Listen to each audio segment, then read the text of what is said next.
Well, hi there folks. Pleased to say my FX707S got its maiden the other day. It wasn't quite what I expected. It was a bit of a handful, to be honest, and if you stick with it to the end I'll tell you why. True confession time, and what I've actually changed that hopefully is going to improve things a bit. Right, so let's get on with it. Here it is, a rather exciting maiden. Right folks, well, what a gorgeous day up here, and very little wind. The perfect day to test fly my latest conversion of a foamy, the FX707S Albatross. Wish me luck. Right, well, there is a little bit of wind coming in this direction. I doubt if it's going to be soarable, but I'm going to give it a throw, just half throttle to start, and see what happens.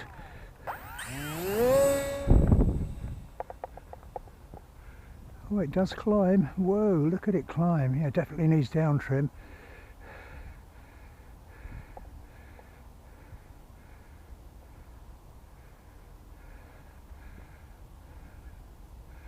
Knock the throttle back. I'll give it some down trim.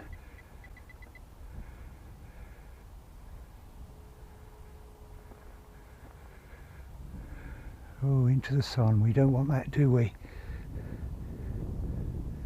Climbing way too much.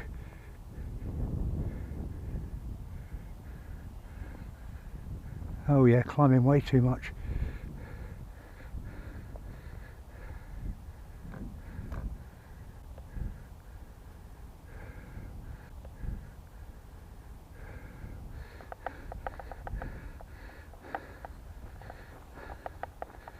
Actually, it just goes to show the glide is good.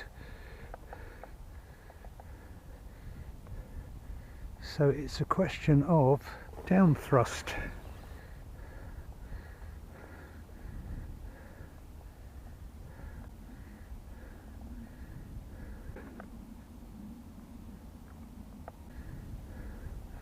And a cartwheel, because I lost the plot there.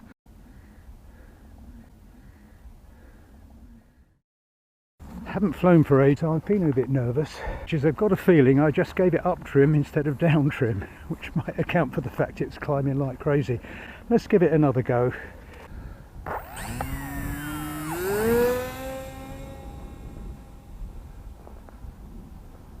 Still climbing a lot.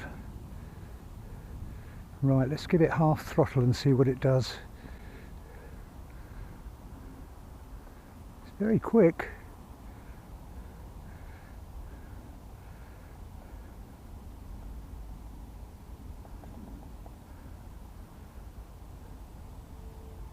Whoa, it's quicker than I thought it would be. I'm going to get some height.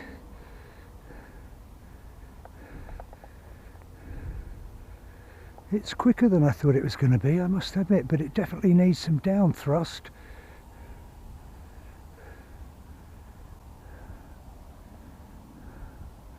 It definitely needs down thrust. That's half throttle. I'm just surprised how quick this is. And it goes on forever gliding.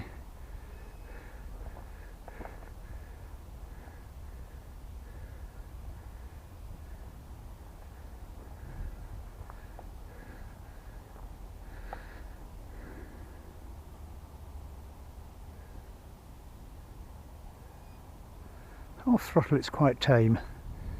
That's quite nice, quite manageable.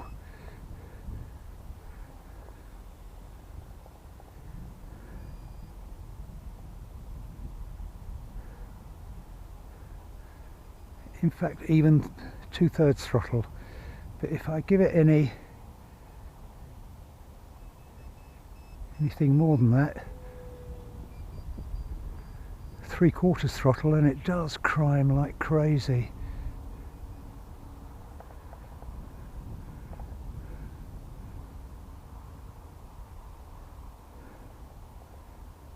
I can see why people have fitted flaps for landing, because the glide was forever.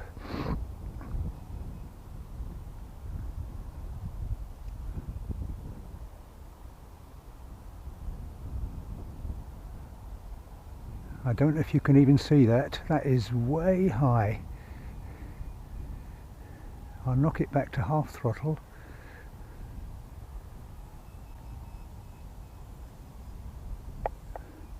Bring it down.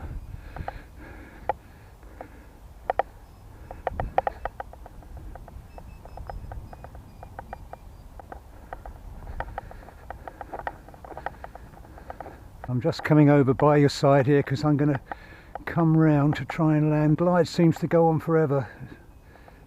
Whoa. Goes on forever, but as soon as I open the throttle it rhymes like mad. Well, I thought this was going to be an easy flying machine, but it's very quick and one hell of a glide, and the motor has broken the mount, so that is the end of today's flying with this one.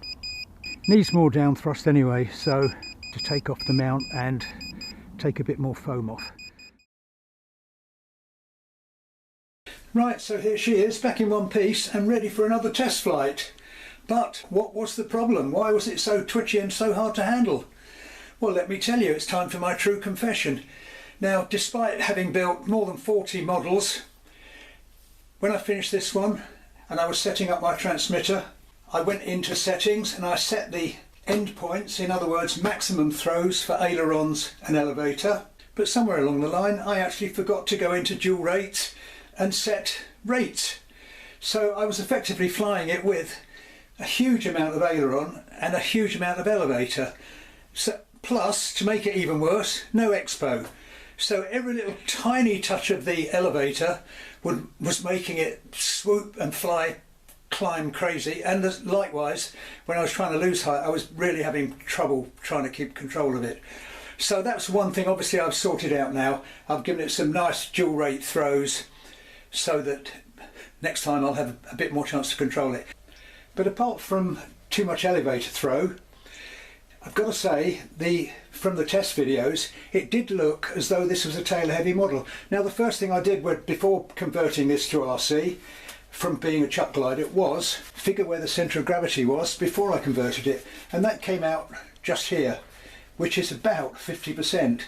Now one would have expected 25–30%, which would be here.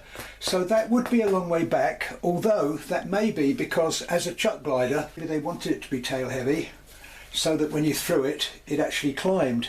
But I also went online and the suggestion I saw was 46mm, which would actually put it there, which looks more logical. So for the next test flight I won't have this 3S 800 way back in there. It was way overpowered with a 3S. So next flight it'll just have a 1000 2S, and if that's positioned just about here, it will balance really nicely on the 46mm line, which is about 25–30%. So that should be a great improvement and a bit less weight. Another problem may have been I had very little down thrust on the motor. So you may notice I've actually added more down thrust, plus you may also notice that I've got a different motor on with a prop saver. So with luck I think that may solve the problem. Somebody did suggest to me that gliders often have this tendency to climb when you go high throttle with them, and suggested I actually did a mix of throttle to elevator. So if the next test flight still shows this problem, I might go down that road of trying a mix. But all in all, I came away with it in one piece, and as I said at the start, what a testament to these foamies that it'll survive a cartwheel. How many planes will do that? Not many balsa ones, I'm sure. But I'll stop waffling on. If you've enjoyed the video, please give it a like, helps my algorithms, and why not check out some of the other stuff on my channel. This lovely foamy was only £16 delivered. Lovely kit for conversion. The build is on my channel, I'll link it at the end. It's had lots of views actually, and quite a few people I know are buying one. So like I say, check that out, and if you want to see the next test flight of this, why not hit the old subscribe button down there. But I'll stop waffling. Hopefully I will catch you all again later. Bye for now.